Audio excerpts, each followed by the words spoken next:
나이가 들면 아무리 외로워도 이 5명의 사람은 절대 집에 들이지 마세요.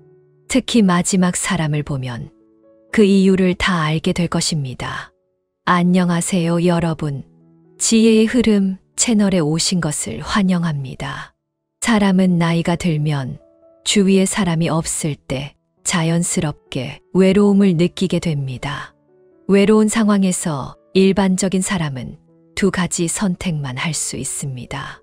하나는 사람을 집으로 초대해서 함께 시간을 보내는 것이고, 다른 하나는 혼자 지내는 생활에 익숙해지는 것입니다. 사람과 함께 지내는 것보다 점차 혼자 있는 것에 익숙해지는 것이 한 사람에게 가장 좋은 선택입니다. 인생은 끝까지 혼자 가는 길이기 때문에 결국 혼자서 외로움을 즐기는 법을 배우는 것이 나머지 인생을 더 행복하게 만들 수 있습니다. 하지만 많은 사람들이 퇴직 후 사람을 집에 초대하여 외로움을 달래고 싶어 하기도 합니다. 이게 문제가 될 수 있을까요? 친구가 하나도 없는 것이 맞나요? 친구는 필요하지만 집에 쉽게 초대할 수는 없습니다.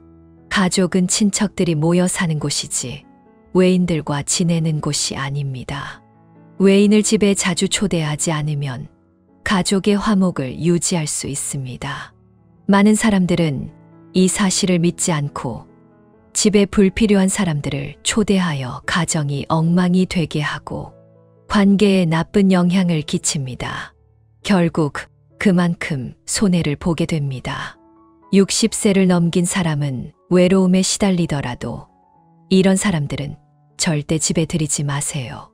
그렇게 하지 않으면 운이 떨어질 수 있습니다. 첫 번째는 차가운 친척은 절대 집에 들이지 마세요. 친척은 굉장히 복잡한 존재입니다. 그들이 진정 우리의 가족일까요? 아니면 단지 외부의 사람일까요? 혈연적으로 보면 그들은 우리의 가족이지만 현실적으로 보면 우리가 거의 교류하지 않는 외인에 가깝습니다. 혈연의 유대가 현실 앞에서 무너지는 순간 친척은 결국 우리의 인생에서 잠시 스쳐 지나가는 사람들일 뿐입니다. 문 앞에 고급말을 세워놓으면 친척이 아니어도 친척처럼 보인다는 말이 있습니다. 집 앞에 구걸하는 막대기를 놓으면 친척들은 오지 않습니다. 그러나 집 앞에 고급차를 세우면 아무리 먼 친척이라도 자기와 가까운 사람처럼 굴며 찾아옵니다. 반대로 집 앞에 아무것도 없거나 가난해 보이면 가까운 친척일수록 떠나게 됩니다. 사람은 본능적으로 가난한 사람보다는 부유한 사람을 선호합니다. 친척에게 너무 많은 기대를 하지 않는 것이 좋습니다. 사람과 사람 사이의 관계는 우리가 생각하는 것처럼 순수하지 않으며 결국 돈과 이익에 달려 있습니다. 불필요한 외인들을 집에 들이지 마세요. 쓸데없는 일에 간섭하지 말고 쓸데없는 사람을 가까이 하지 말라는 말이 있습니다. 우리의 삶에서 쓸데없는 사람들과 일들은 너무 많습니다. 그들은 우리의 삶에 긍정적인 영향을 주기보다는 오히려 삶의 질을 떨어뜨립니다. 결국 쓸데없는 사람들은 작은 사람으로 변해 우리를 괴롭히게 됩니다. 왜 어떤 순박한 중년이나 노년의 사람들이 괴롭힘을 당할까요? 그들이 외부 사람의 말을 믿고 외부 사람은 항상 좋은 사람이라고 생각하기 때문입니다. 하지만 세상이 그렇게 착한 사람만 있는 것은 아니죠. 그러니 인생에서 가장 중요한 것은 불필요한 사람들을 멀리하는 것입니다. 필요 없는 갈등과 논쟁을 피하고 알지 못하는 외부 사람들과는 거리를 두어야 합니다. 세상에는 눈치 빠르고 교활한 사람들도 많고 그것들을 판단하기 어렵습니다. 그렇기에 사람을 빨리 판단하지 말고 불필요한 인간관계를 정리하는 것이 좋습니다. 세 번째는 절대 이익을 챙기려는 작은 사람을 집에 들이지 마세요. 어떤 사람은 이렇게 말했습니다. 이 사람이 진짜 친구인지 아닌지 알기 위해서는 그 사람이 얼마나 이익을 챙기려고 하는지를 보면 된다. 진정한 친구는 결코 쉽게 이익을 챙기지 않습니다. 오랫동안 사귄 친구도 어떤 이익을 위해 관계를 깨지지 않죠. 하지만 유혹에 흔들리지 않는 사람이 거의 없다는 것이 현실입니다. 사람들의 마음이 점점 더 복잡해지고 돈을 버는 게 점점 더 어려워지며 삶이 힘들어질수록 이런 이익을 챙기려는 작은 사람들이 많아질 것입니다. 사람은 흔히 시험에 견디지 못합니다. 당신이 그들에게 너무 잘해주면 그들은 당신이 가진 이익만을 보고 당신을 금맥을 파는 도구로 여깁니다. 그럼 당신은 점점 더 비참하게 살아가게 되는 거죠. 모든 사람의 삶은 쉽지 않습니다. 돈은 하늘에서 떨어지는 것이 아니죠. 이익을 챙기려고 한다면 그 사람과는 더 이상 관계를 유지하지 마세요. 감정은 이미 변질되었기 때문에 이것은 차가운 마음이 아니라 자신과 가족을 위한 책임입니다. 갈등을 일으키는 사람은 집에 들이지 마세요. 말 많고 시비를 일으키는 사람을 집에 들이지 마세요. 시비는 매일 있습니다. 듣지 않으면 시비가 자연스럽게 사라집니다. 이 세상에서는 시비가 항상 존재합니다. 매일매일 등장하죠. 어쩌면 지금 이 순간은 어떤 사람이 시비의 주인공이지만 다음 순간엔 우리가 시비의 주인공이 될 수 있습니다. 이것은 알 수 없는 일이죠. 시비를 피하는 가장 좋은 방법은 자신의 호기심을 줄이는 것입니다. 듣지 말아야 할 이야기는 듣지 않고 시비가 가득한 이야기도 하지 말아야 합니다. 그렇게 되면 우리는 시비의 소용돌이에서 멀어질 수 있습니다. 많은 노인들이 이 점을 인식하지 못하고 시비를 일으키는 외부 사람들을 집에 초대해 놓고 갈등이 더 커지기를 바랍니다. 시비를 일으키는 사람은 결국 불행한 사람입니다. 이런 사람들을 집에 들이면 마치 쥐를 쌀통에 넣는 것과 같고 결국 쌀통의 쌀을 다 먹어버릴 것입니다. 사람의 늙은 복은 한정되어 있으므로 복을 지키는 가장 중요한 방법은 시비를 피하는 것입니다. 그것이 전부입니다. 게으르고 개걸스럽게 먹기만 하는 사람을 집에 들이지 마세요. 저희 표고모의 아들 소용은 대학을 졸업하고 집에서 부모님에게 의지하며 일자리를 구하지 않고 있습니다. 그는 먹고 살기만 하면서 부모님이 가난하다고 불평을 합니다. 표고모는 종종 친척들에게 소용이 말을 듣지 않고 너무 무책임하다고 불평하곤 합니다. 친척들은 표고모에게 소용에게 일을 시키라고 더 이상 돈을 주지 말라고 합니다. 표고모는 이렇게 답합니다. 그에게 돈을 주지 않으면 그가 길거리에서 굶어 죽지 않겠어요? 표고모는 소용을 하나의 큰 아기로 키우면서 많은 돈을 써왔습니다. 그것은 정말 이해하기 어려운 일이죠. 사람이 나이가 들면 게으르고 의존적인 사람을 절대로 집에 들여서는 안 됩니다. 노인이기 때문에 모든 사람에게 친절을 베풀어야 한다는 것은 아닙니다. 도움을 줄 때와 기회를 줄 때를 구분해야 합니다. 궁지에 몰리면 돕고 가난한 사람을 돕지 말라는 속담이 있습니다. 경제적 여유가 없는 사람을 손님으로 맞이하지 마세요. 인생에서 거절하는 법을 배우는 것은 필수입니다. 젊었을 때는 가정을 위해 사람들과 교류해야 했지만 나이가 들면 자신에게 더 집중하고 자신을 돌보는 것이 중요합니다. 물론 거절할 때는 방법과 태도를 잘 선택해야 합니다.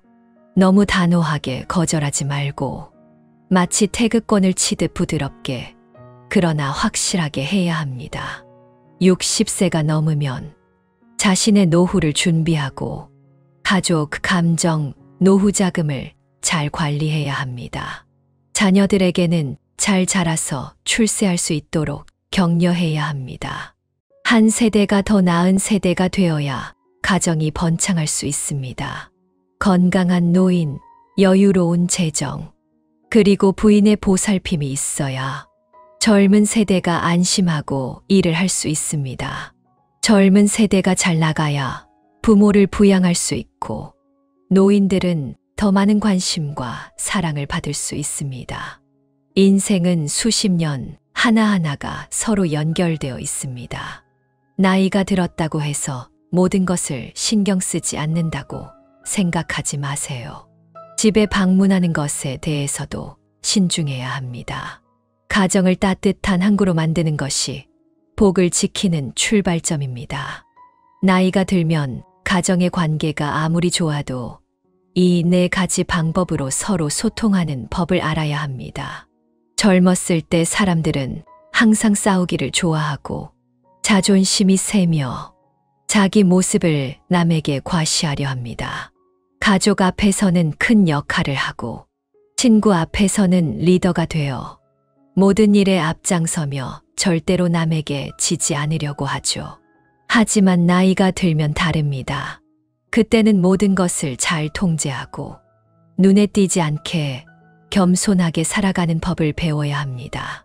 혼자서 모든 일에 끼어들지 말고 시끄러운 사람들과의 관계를 멀리하며 시비와 잡다한 일들에서 벗어나야 합니다. 세상에는 그런 일들이 많지만 집은 사회의 축소판입니다. 가족은 각기 다른 사회적 배경과 가치관을 가진 사람들이 모여 있는 곳이죠.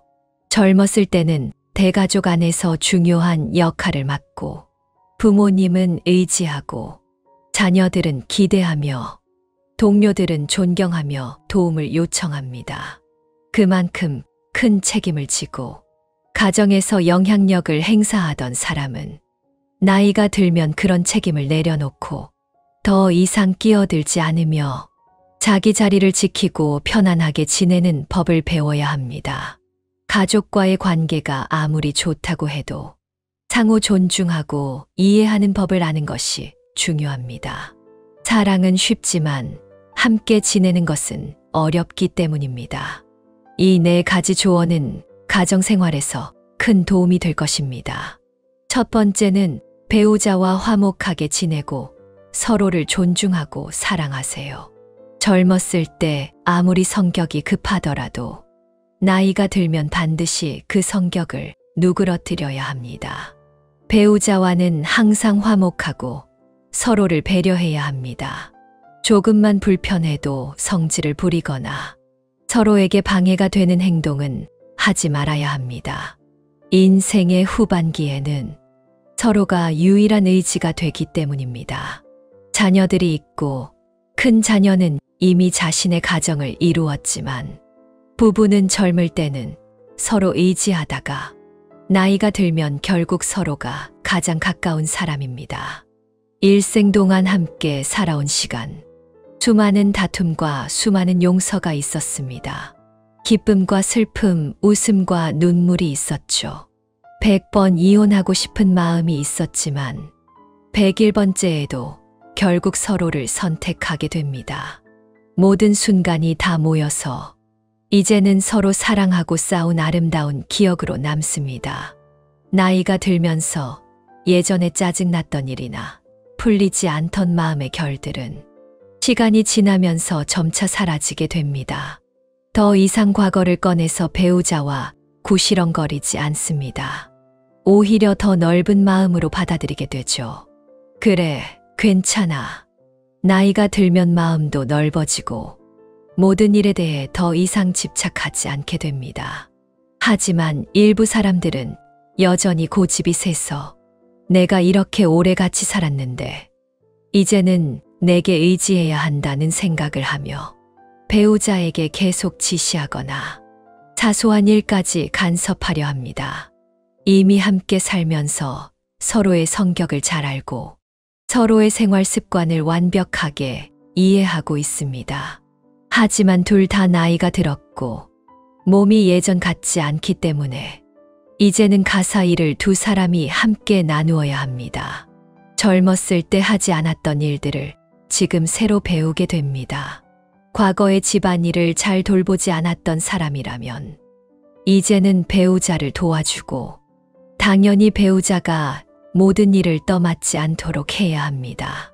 배우자가 늘 가정일을 돌봤다고 생각하지 말고 서로에게 도움이 되는 일을 하며 서로를 배려하는 태도를 가져야 합니다. 노년 부부에게 가장 중요한 것은 서로를 지지하고 돌보는 것입니다. 그래야만 즐거운 노후를 보낼 수 있습니다. 배우자가 없거나 배우자에게 불친절한 사람은 자녀가 효도하더라도 결국 노년의 삶은 매우 쓸쓸하고 외로워질 수 있습니다. 배우자는 나이가 들면서 가장 중요한 카드 중 하나입니다. 평생 함께 지내는 것은 얼마나 큰 인연인지 모릅니다. 그 인연을 놓치지 않도록 하세요. 심지어 아무리 가까운 형제자매라 하더라도 정확히 계산하고 관계를 명확히 해야 합니다. 많은 연로한 분들이 가정 내에서 중재자의 역할을 합니다.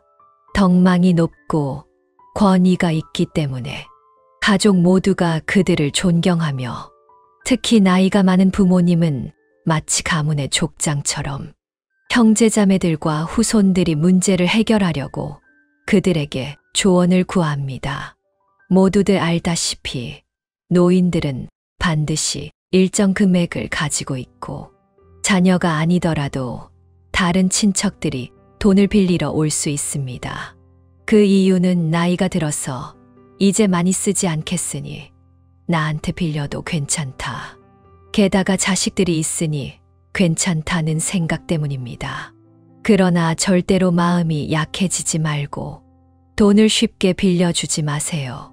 필요하다면 돈을 빌려주는 이유와 용도를 정확히 묻고 상대방이 갚을 의향과 능력이 있는지 확인한 후 반드시 변제 날짜를 정하고 서면으로 빌린 돈을 갚겠다는 약속을 받아야 합니다. 노인은 의복과 식사는 간단하게 해결할 수 있지만 병이 많고 치료비가 많이 듭니다. 따라서 이를 대비해야 합니다. 돈 문제에서 친척이라고 해서 쉽게 대하지 마세요.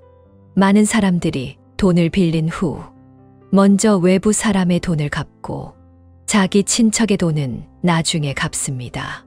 그 이유는 외부 사람에게는 부끄러워서 빨리 갚고 친척은 오래된 관계니까 좀 늦게 갚아도 괜찮다는 생각입니다.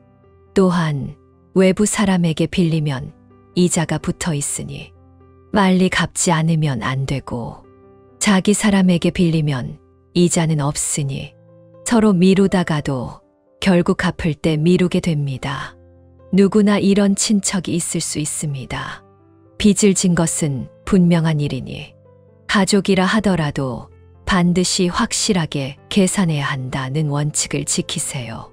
모든 것을 문서로 남겨야 합니다.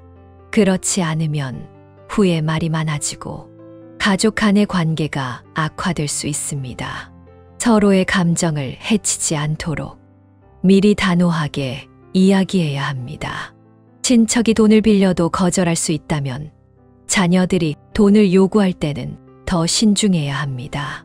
부모가 자녀의 어려움을 듣고 자신의 모든 재산을 자녀에게 주며 자신의 노후를 고려하지 않고 지금 내가 자녀를 돕는다면 나중에 내가 나이가 들어서 움직이지 못할 때 자녀들이 나를 돌봐줄 것이라고 생각할 수 있습니다.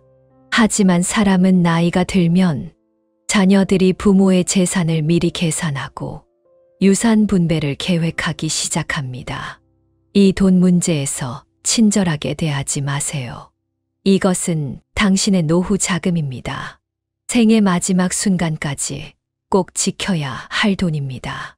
돈 때문에 혈육 간에 갈라설 수 있다는 사실을 명심하세요. 사람은 돈을 위해 죽고 새는 먹이를 위해 죽는다고 합니다. 이익이 눈앞에 있으면 자기 이익만 생각하는 사람이 많습니다. 나이가 들면 자신의 돈 주머니를 반드시 지켜야 합니다.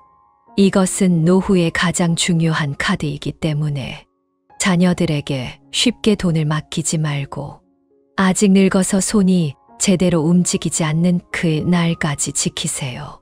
사람의 마음을 쉽게 알 수 없습니다. 자녀가 많다면 각각에게 이익을 공정하게 분배해야 하며 편애하지 않도록 주의해야 합니다. 가능하다면 모두가 함께 상의하여 미래의 분쟁을 피할 수 있도록 해야 합니다. 만약 미리 유산을 나누려면 세부적인 이익 외에는 제3자의 증인이 있을 때 서면으로 정확히 기록해 두세요. 권리와 의무를 모두 명확히 하고 보기에 딱딱할 수 있지만 돈이 바로 사람의 신분입니다. 이렇게 명확히 규정하면 자녀들이 나중에 돈 때문에 감정이 상하는 일을 피할 수 있습니다. 세 번째는 자녀와의 생활 반경을 적극적으로 멀리하고 자녀의 생활에 간섭하지 마세요. 요즘 많은 사람들은 이미 자립해서 생활을 하고 있지만 결혼하지 않았다는 이유로 여전히 부모님 집에서 살고 먹고 자는 것까지 부모님에게 의존하면서 생활비는 주지 않습니다. 어린 시절처럼 부모님의 보살핌을 받으면서 살지만 이제는 부모가 자녀의 삶을 관리하는 것이 일상화된 것이죠. 사실 자녀가 대학에 가서 독립하기 시작하면 부모와 자녀의 생활 방식은 이미 큰 변화를 겪었기 때문에 부모는 그때부터 자녀의 삶에 간섭해서는 안 됩니다. 자녀가 결혼하고 독립한 후에는 더더욱 빨리 각자의 집을 마련하는 것이 필요합니다. 자녀가 독립적인 생활 능력을 키우는 것은 매우 중요합니다. 언젠가는 결혼을 할 것이고 그들의 배우자는 자신이 엄마의 아들 혹은 아빠의 딸인 사람을 원하지 않기 때문입니다. 부모와 자녀의 관계가 아무리 깊어도 적당한 시점에 손을 떼는 것이 중요합니다. 어떤 부모들은 자녀를 너무 아껴서 두 사람이 모두 바쁘니 집안일과 밥을 내가 챙겨야겠다 하며 자녀 집에 열쇠를 맡고 그들이 출근할 때 집에 가서 청소하고 음식을 준비합니다. 자녀는 아무 문제 없이 여기에 동의하거나 때로는 기뻐하기도 합니다. 왜냐하면 자녀는 부모님이 자신을 직접 키운 이들이기에 자연스럽게 부모님의 보살핌을 받아들이는 경우가 많습니다. 하지만 이제 자녀는 자신만의 배우자와 가정을 가지고 있습니다. 젊은 사람들에게는 그들만의 개인적인 공간이 필요하며 그들의 개인적인 물건은 다른 사람에게 보여주고 싶지 않기 때문입니다. 부모로서도 자녀의 개인적인 공간을 존중해야 합니다. 그리고 각자 집안일을 처리하는 방식도 다르기에 자녀의 방은 아무리 어지러워도 부모님이 정리해주면 도저히 그 자리를 찾을 수 없게 됩니다. 그들이 어떻게 살고 어떻게 일을 하는지에 대해 부모는 더 이상 간섭해서는 안 됩니다. 그것은 그들의 선택이기 때문입니다. 부모는 존중하고 자녀는 자신만의 생활 방식을 갖는 것이 중요합니다. 반면 어떤 젊은 사람들은 게을러서 자신이 가정을 이루고 나서도 여전히 부모 집에 가서 밥을 얻어먹으려 합니다.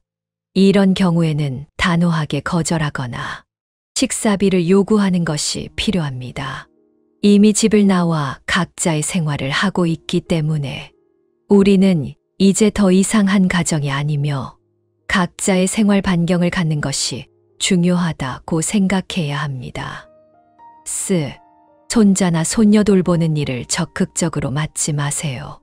많은 부모들이 자녀에게 결혼을 재촉하면서 빨리 결혼해서 아이를 낳고 내가 아직 움직일 수 있을 때 도와줄게라고 말합니다. 그래서 자녀가 아이를 낳으면 그때부터 부모는 자녀를 돕는 것을 당연하게 여기며 아이를 키우는 일까지 맡게 되는 경우가 많습니다. 하지만 부모가 아이를 돌보는 일은 일상적인 일이자 어쩔 수 없이 해야 하는 일일 수 있지만 그 역할을 너무 많이 맡지 않도록 해야 합니다. 손자를 사랑하는 것은 잘못된 일이 아니지만 우선 아이를 키우는 책임은 자녀에게 있으며 그들이 첫 번째 책임자입니다.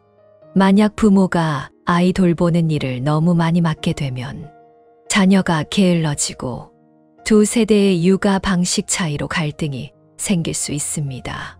특히 90년대 후반 이후 출생한 세대들은 아이들에게 독립적인 생활 능력을 빨리 키워주려고 반대 양육법을 창안하여 적용하는 경우가 많습니다.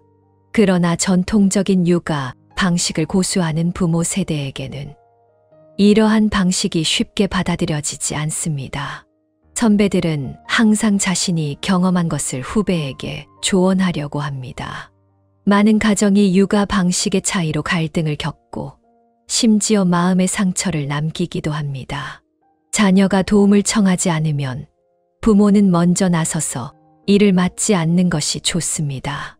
먼저 의견을 묻고 자녀가 필요할 때 자신이 시간이 된다면 서로 도와주는 것이 좋습니다. 그렇지 않으면 자녀가 잘 해내면 모두가 행복해지겠죠. 하지만 문제가 생기면 모두 서로의 잘못이라며 감정만 상하게 됩니다. 아이를 낳기 전에 가족들이 모두 모여 즐겁게 지내지만 선배들의 지나친 개입과 경험을 강요하는 방식으로 인해 가정 내 갈등이 생기기도 합니다. 가족은 세상에서 가장 친밀한 사람들입니다. 하지만 사람들 사이에는 일정한 거리가 필요합니다. 튼튼한 인간관계를 유지하려면 마음을 써야 합니다. 규칙이 없으면 질서도 없듯이 가정 내에서 좋은 관계를 유지하려면 규칙이 필요합니다. 모두가 규칙을 지킬 때 가정은 안정되고 서로의 신뢰가 쌓입니다. 마치 회사처럼 규칙으로 사람을 다루는 것이 인간관계를 오래 지속시키는 법입니다. 물론 가정은 가장 인간적인 곳입니다. 엄격한 규칙에 얽매이지 않되 적절한 때에 물러설 줄 알고 서로를 존중하는 태도가 중요합니다. 이렇게 해야 가족 모두가 행복하게 지낼 수 있습니다. 부모가 두 아들에게 집을 사주었지만 오히려 외면당한 이야기. 자식이 효도할수록 부모는 더 많이 고생한다. 양얼팡라오라는 말이 있지만 실제로 많은 부모는 평생을 열심히 일하며 자식들을 키우고 노후에 다가와서야 여전히 어려운 삶을 살고 있습니다. 자식이 결혼하고 가정을 이루는 것. 그것은 부모가 진심으로 바라는 일이지만 어떤 자식들은 여전히 자라지 않고 부모에게 의존하여 살아가며 늙은 부모에게 기대는 먹고 사는 존재가 되기를 바랍니다. 이렇게 자식이 나이가 들어도 부모의 도움을 받으려 한다면 부모는 큰 고통을 겪게 됩니다. 저는 올해 59세입니다. 남편과 함께 두 아들을 낳았고 아들을 키우는데 돈이 많이 든다는 말이 정말 맞습니다. 교육과 생활은 대체로 비슷한 수준이지만 큰 차이는 결혼과 관련된 비용, 예를 들어 결혼 지참금과 혼수, 이 모든 것이 큰 지출입니다. 그래서 아들을 두는 가정은 대부분 아들을 위해 결혼 자금을 미리 준비해 두는 경우가 많습니다. 저희처럼 두 아들을 둔 가정은 더욱 신경 써야 합니다. 다행히 저와 남편은 평생 열심히 일하며 퇴직금과 작은 가계 수입으로 나름 여유를 가졌습니다. 3년 전 큰 아들이 결혼을 준비하면서 저와 남편은 집을 마련하기 시작했습니다. 작은 아들도 언젠간 결혼할 것이기에 두 아들의 결혼을 동시에 해결하면 좋을 것이라 생각했죠. 미리 준비해서 여러 자녀를 둔 가정의 부담을 줄여야 한다는 마음에서였습니다. 그리고 가족을 위해 가능한 모든 점을 고려하여 불평등한 대우가 생기지 않도록 하려고 했습니다. 자녀들의 불만을 초래하고 여러 가정 간의 화목에 문제를 일으킬 수 있습니다. 두 아들은 각각 2명의 며느리와 마주하게 되죠. 이 문제로 저와 남편은 많은 고민을 했습니다. 그래서 저희는 집을 같은 동네에 사기로 결정했습니다. 집의 크기와 평면을 똑같이 하고 아이들이 불만을 제기할 수 없도록 했습니다. 미래에 큰일이 생기면 서로 도울 수 있도록 말이죠. 그래서 저희는 모든 재산을 털어 두 아들에게 각각 한 채씩 집을 사주기로 했습니다. 처음에는 큰 며느리가 집을 꾸미겠다고 해서 결혼 자금으로 받은 돈을 집을 꾸미는 때 쓸 수 있다고 제시했지만 그 조건은 집에 제 이름도 올려야 한다는 것이었습니다. 이런 상황에서 저와 남편은 큰 고민에 빠졌습니다. 1,000만 원의 결혼 자금은 우리가 조금씩 모은 돈이었고 지금은 우리의 돈을 쓰게 하여 우리의 집에 이름을 올린다는 것은 말이 안 되었습니다. 결국 우리는 이른바 문을 닫기 위해 상가를 저렴하게 팔고 친척에게 빌린 돈을 갚았습니다. 그 후 남은 돈으로 두 아들에게 집을 꾸미도록 하여 결국 마음을 놓을 수 있었습니다. 큰 아들은 여전히 기대에 못 미치고 물류회사에서 일하며 월급은 제 퇴직금에도 못 미칩니다. 큰 며느리는 쇼핑몰에서 점원으로 일하고 있지만 돈을 많이 벌지는 않습니다. 그래도 두 사람의 지출은 상당합니다. 며느리는 자주 제게 아들이 게임에 너무 빠져 게임에 많은 돈을 쓰고 있다고 불평합니다. 아들은 반박하며 며느리가 매주 여러 번의 택배를 받고 화장품과 가방을 자주 구입한다고 말합니다. 두 사람은 항상 돈 문제로 저에게 와서 불평을 하죠.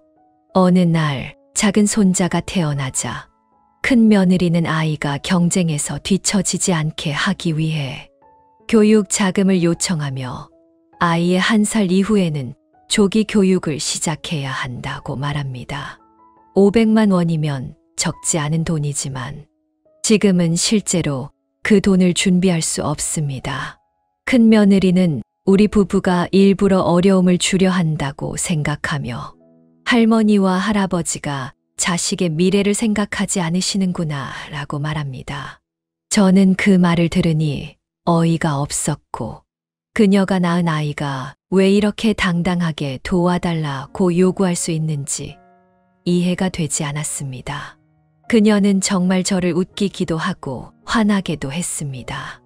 아이를 낳은 자식들은 이렇게 요구하고 자녀가 결혼할 때마다 또 다른 고민이 시작됩니다. 작은 아들의 결혼 문제도 골칫거리가 되었습니다.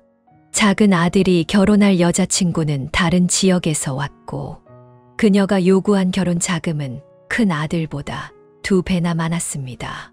절대로 양보하지 않았습니다.